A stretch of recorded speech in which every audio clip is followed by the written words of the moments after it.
अस्सलाम वालेकुम दोस्तों, मैं हूं इश्तियाक अहमद और उम्मीद है कि आप सब खैरियत से होंगे। और आज का जो लेक्चर है काफ़ी इम्पोर्टेंट है एग्ज़ाम्स के पॉइंट ऑफ व्यू के हवाले से। आज का जो पॉइंट लेक्चर है ये है बॉर्डर्स ऑफ पाकिस्तान के हवाले से। और ये जो मैंने कुछ कंटेंट्स बनाए हैं ये सारे बॉर्डर्स ऑफ पाकिस्तान हैं मुख्तलिफ़ इलाक़ों के साथ, मुख्तलिफ़ कंट्रीज़ के साथ। तो हम इन सारे कंटेंट्स को आगे एक्सप्लेन करेंगे। तो चलते हैं लेक्चर की तरफ। तो सबसे जो पहला हमारा पॉइंट था वो था Pakistan and India border, Pakistan और इंडिया का बॉर्डर। इसके लिए एक बॉर्डर कमीशन बनाया गया था जो कि ब्रिटिश गवर्नमेंट ने बनाया था। और ये जो कमीशन था इसने जो बॉर्डर डेमोन्स्ट्रेट की थी वो दो इलाकों के दरमियान की थी। एक जो बॉर्डर थी वो वेस्ट पाकिस्तान और इंडिया के दरमियान थी, और एक बॉर्डर थी ईस्ट पाकिस्तान और इंडिया के दरमियान। वेस्ट पाकिस्तान वो पाकिस्तान जिसमें हम अब रह रहे हैं, और ईस्ट पाकिस्तान बांग्लादेश जो जो कि अब बांग्लादेश बन चुका है। आप देख सकते हैं इस पिक्चर में एक ग्रीन कलर में आपको ईस्ट पाकिस्तान नज़र आ रहा होगा जो कि छोटा सा है, ये है बांग्लादेश। और दूसरा पाकिस्तान आपको नज़र आ रहा है जो कि ग्रीन कलर में है, बड़े वाला, ये है हमारा पाकिस्तान जिसमें हम रह रहे हैं। और ये जो आप देख सकते हैं कि दो बॉर्डर लाइन बनाई गई थी। एक रेड कलर में आपको बांग्लादेश के इर्द गिर्द नज़र आ रही होगी और दूसरी आपको पाकिस्तान और इंडिया के दरमियान नज़र आ रही होगी। तो ये जो कमीशन था जो बनाया था ब्रिटिश गवर्नमेंट ने वो 5 बंदों पर मुश्तमिल था। एक उसमें चेयरमैन था, साइरल रेडक्लिफ साहब जो थे उसके चेयरमैन थे। और साइरल रेडक्लिफ बाय प्रोफेशन एक लॉयर था। और जबकि इसके 2 मेंबर कांग्रेस से थे और 2 मेंबर मुस्लिम लीग से थे। और ये जो चारों मेंबर थे ये जस्टिस थे। जो कांग्रेस से थे वो दो नाम मैं आपको बता देता हूँ। सी बिस्वास साहब और के मुखर्जी साहब, ये 2 बंदे थे कांग्रेस की तरफ से।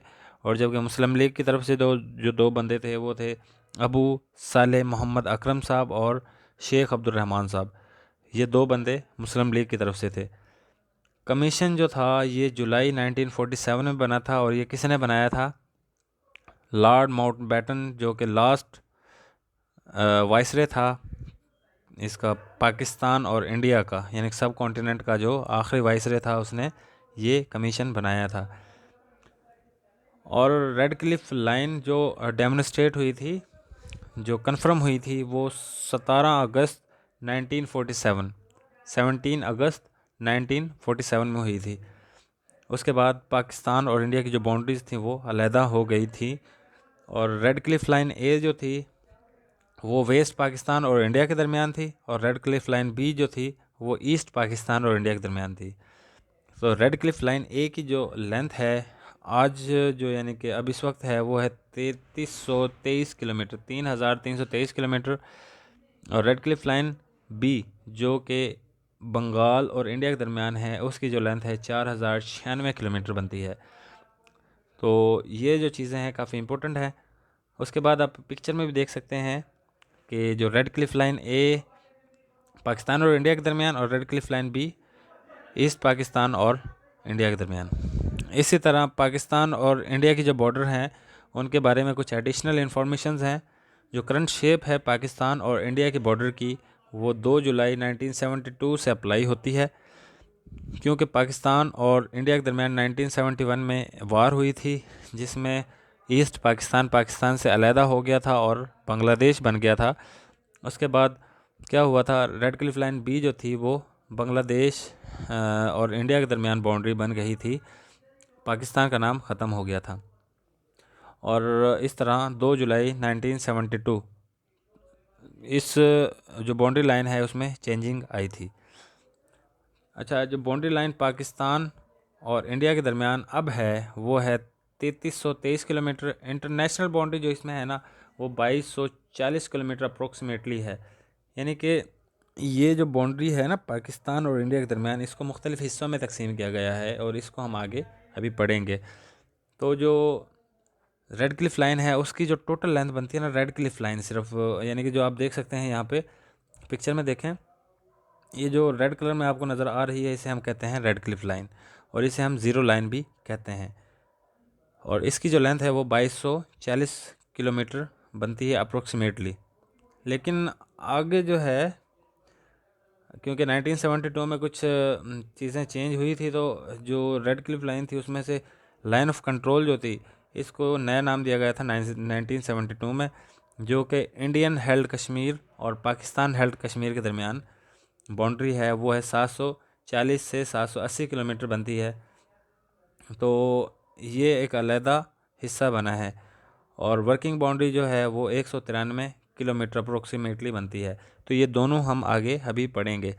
और जो टोटल बाउंड्री है पाकिस्तान और इंडिया के दरमियान वो 3323 किलोमीटर बनती है।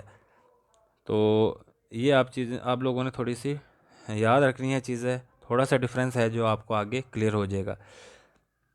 तो जो पाकिस्तान की बाउंड्रीज़ थी, इनमें पाकिस्तान और इंडिया के दरमियान जो बाउंड्रीज़ थी इनमें काफ़ी चेंजिंग आती रही थी, क्योंकि डिस्प्यूट्स होते रहे थे पाकिस्तान और इंडिया के दरमियान। तो क्योंकि पाकिस्तान को ये हिस्सा, जो कश्मीर वाला हिस्सा है, ये पाकिस्तान को दिया गया था, लेकिन पाकिस्तान इंडिया ने उस पर 1947 कब्ज़ा कर लिया था, और कुछ इलाका पाकिस्तान ने बचा लिया था जिसे हम आज़ाद कश्मीर कहते हैं, और बाकी जो इलाका है जम्मू एंड कश्मीर वो इंडिया ने कब्ज़े में ले लिया था। तो उसके बाद जब पाकिस्तान ने पेशरफ्त शुरू की या कोशिश की अपना इलाका वापस लेने की, तो इंडिया इस केस को यूएनओ में ले गया। तो यूएनओ में ले जाने के बाद यूएनओ की सुपरविज़न में एक एग्रीमेंट हुआ था जिसे हम कहते हैं कराची एग्रीमेंट, 1949 में हुआ था। और जो पाकिस्तान का जो कश्मीर है, आज़ाद कश्मीर और जम्मू कश्मीर के दरमियान एक लाइन खींची गई थी, उसे हम कहते हैं सीज़ फायर लाइन।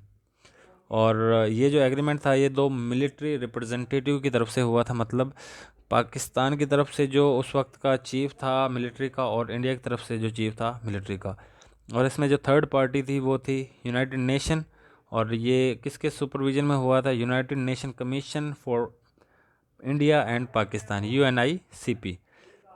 दूसरा जो एग्रीमेंट हुआ है, इसी ऐसे ही डिस्प्यूट जो हुए थे, वर्ल्ड वार जो हुई थी पाकिस्तान और इंडिया के दरमियान 1971 में, तो उसके बाद जो एग्रीमेंट हुआ था वो था शिमला एग्रीमेंट 1972। और ये जो शिमला एग्रीमेंट था ये पाकिस्तान की मजबूरी थी, क्योंकि पाकिस्तान के 90,000 जो फ़ौजी थे वो ईस्ट पाकिस्तान में घिरे हुए थे, और उनको निकालने के लिए ये एग्रीमेंट करना हमारे लिए काफ़ी ज़रूरी था। तो जो इंडियन हेल्ड कश्मीर जम्मू कश्मीर है, और पाकिस्तान का जो कश्मीर है आज़ाद कश्मीर, इसके दरमियान जो लाइन थी उसे 1972 से पहले कहते थे सीज़ फायर लाइन, लेकिन उसके बाद उसका नाम चेंज कर लिया गया था, वो था लाइन ऑफ कंट्रोल। 1972 में सीज़ फायर लाइन को नाम दिया गया था लाइन ऑफ कंट्रोल का। तो एग्रीमेंट जो हुआ था ये दो लीडर्स के दरमियान हुआ था, यानी कि जो गवर्निंग बॉडीज़ थी पाकिस्तान और इंडिया के, उनके दरमियान ये एग्रीमेंट हुआ था, यानी कि तीसरी पार्टी नहीं थी इसमें। एक साइड पे थी इंदिरा गांधी साहिबा जो कि PM थी इंडिया की, और दूसरी साइड पे थे जुल्फ़िकार अली भुट्टो साहब जो कि प्रेसिडेंट थे पाकिस्तान के। प्रेसिडेंट थे, PM नहीं थे उस टाइम। 1973 में ये प्राइम मिनिस्टर बने थे। अच्छा, line of control is still not a recognised boundary, यानी कि अभी तक ये इंटरनेशनली रिकॉग्नाइज्ड बाउंड्री नहीं है, अब भी ये डिस्प्यूटेड रीजन ही है। लेकिन उसका नाम चेंज किया गया था 1972 में। तो उसके बाद लाइन ऑफ कंट्रोल की बारी आती है। लाइन ऑफ कंट्रोल क्या है? लाइन ऑफ कंट्रोल ऐसी बाउंड्री लाइन जो कि आज़ाद कश्मीर और जम्मू कश्मीर के दरमियान है। आज़ाद कश्मीर जो पाकिस्तान का हिस्सा है और जम्मू कश्मीर जो इंडिया का हिस्सा है, इनके दरमियान जो बाउंड्री है इसे हम लाइन ऑफ कंट्रोल कहते हैं। इसे हम सीज़ फायर लाइन भी कहते थे 1971 से पहले। इसका नाम चेंज हुआ था शिमला एग्रीमेंट में, और इसे हम LOC भी कहते हैं और लाइन ऑफ कंट्रोल भी कहते हैं। इसी तरह की एक और बाउंड्री है इंडिया और चाइना के दरमियान, जिसे हम कहते हैं LAC, line of actual control, line of actual control. और इसे हम और भी नाम देते हैं Aksai Chin. LAC between Indian and Chinese disputed region. Indian and Chinese disputed region. आप ये पिक्चर में ये सारी चीज़ें आप देख सकते हैं, इसी वजह से मैंने ये पिक्चर आप लोगों के साथ शेयर की है। और length of line of control जो है वो 740 किलोमीटर या 776 किलोमीटर है अप्रोक्सीमेटली। इसमें थोड़ी बहुत चेंजिंग हो सकती है, लेकिन आप लोगों ने इन दोनों वैल्यूज़ को याद रखना है। तो उसके बाद हमारे पास अगली जो बाउंड्री है वो है वर्किंग बाउंड्री। और वर्किंग बाउंड्री पाकिस्तानी पंजाब और इंडियन हेल्ड कश्मीर के दरमियान है।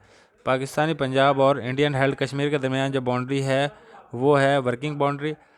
और मैं आपको बताता चलूँ कि पाकिस्तान की जो बाउंड्रीज़ हैं वो 3 हिस्सों में तकसीम हुई हैं।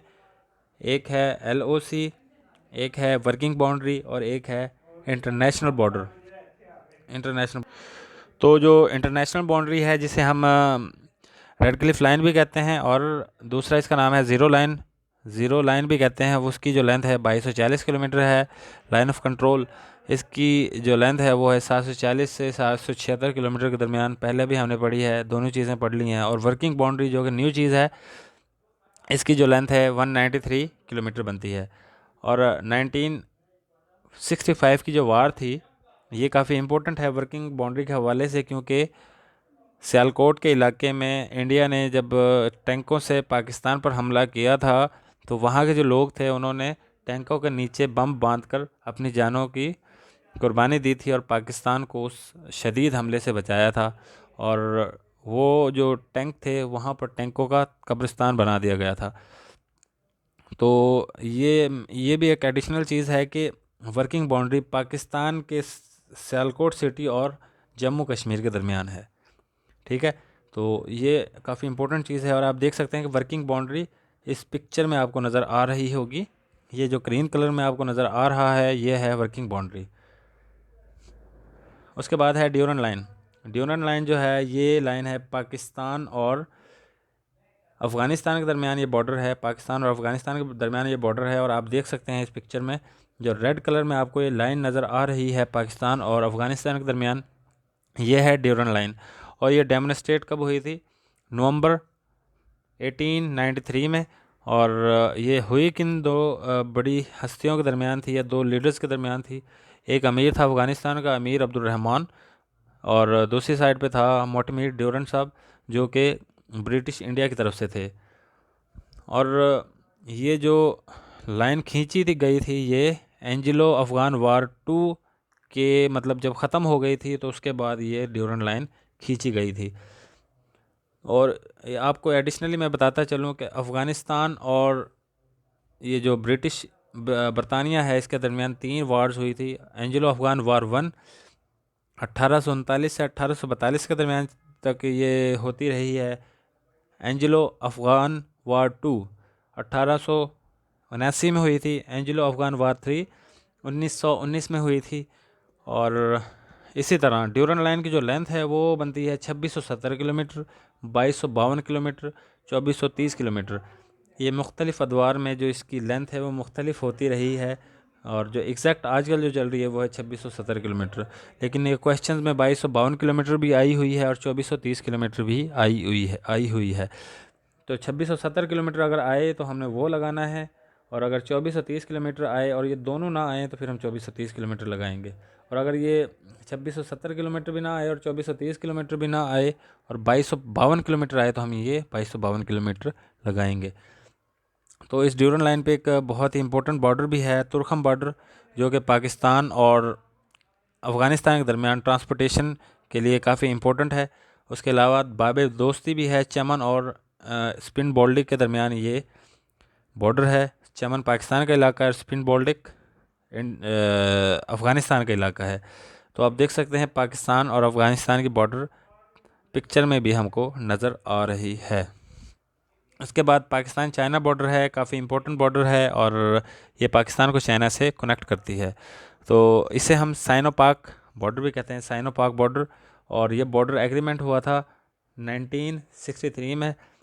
1963 में जो पाकिस्तान और चाइना के दरमियान जो बॉर्डर डिस्प्यूट थे वो ख़त्म किए गए थे, और जो बॉर्डर थी वो मतलब जो भी मतलब डिस्प्यूट थे वह सारे ख़त्म किए गए थे, और बॉर्डर डिसाइड की गई थी कि पाकिस्तान की कौन सी बॉर्डर है और चाइना की कौन सी बॉर्डर है। और इसे साइनो पाक ट्रीटी कहते हैं, 1963 में हुआ था। और इस बॉर्डर की जो लेंथ है वो है 595 किलोमीटर या 596 किलोमीटर, 595 किलोमीटर या 596 किलोमीटर। और इसकी जो एक इम्पोर्टेंट पास है वो है खुंजराब पास, जो कि पाकिस्तान को चाइना से मिलाती है, और शहरा रेशम जो कि पाकिस्तान और चाइना के लिए काफ़ी इम्पोर्टेंट है, ये खुंजराब पास से ही गुज़रती है। तो इस वजह से पाकिस्तान और चाइना की ये जो बॉर्डर है काफ़ी इम्पोर्टेंट है। और अब जो सी पैक का जो आगे रूट बनेगा वो भी उम्मीद है कि इसी पास से गुज़रेगा। तो ये हम देख सकते हैं पिक्चर में भी, जो पाकिस्तान और चाइना के दरमियान बॉर्डर है वो हम अच्छी तरह देख सकते हैं। अच्छा, उससे अगली जो हमारे पास बॉर्डर है वो है पाकिस्तान और Iran border, Pakistan and Iran border.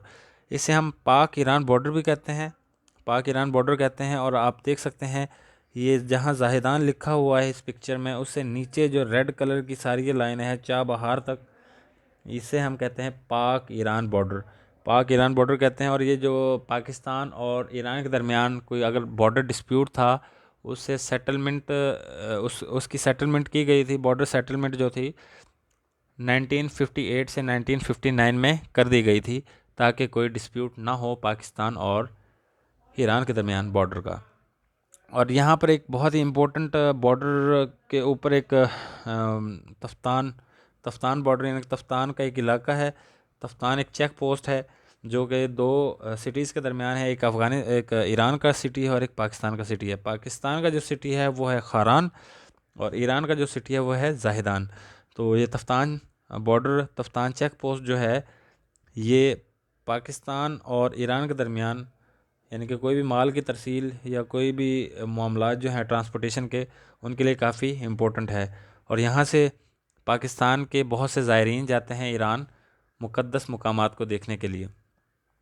या फिर ये जो बॉर्डर है ये ईसी और रोड, आरसीडी रोड भी उसे कहते हैं, जो कि पाकिस्तान को ईरान से मिलाता है, उसके बाद आगे तुर्की से मिलाता है। तो ये तफ्तान बॉर्डर काफ़ी इंपॉर्टेंट है इस वजह से, क्योंकि बाय रोड हम तुर्की तक जा सकते हैं। तो ये आप देख सकते हैं तुर्की ईरान और पाकिस्तान के दरमियान जो बॉर्डर है उसका नक्शा भी हमारे पास मौजूद है।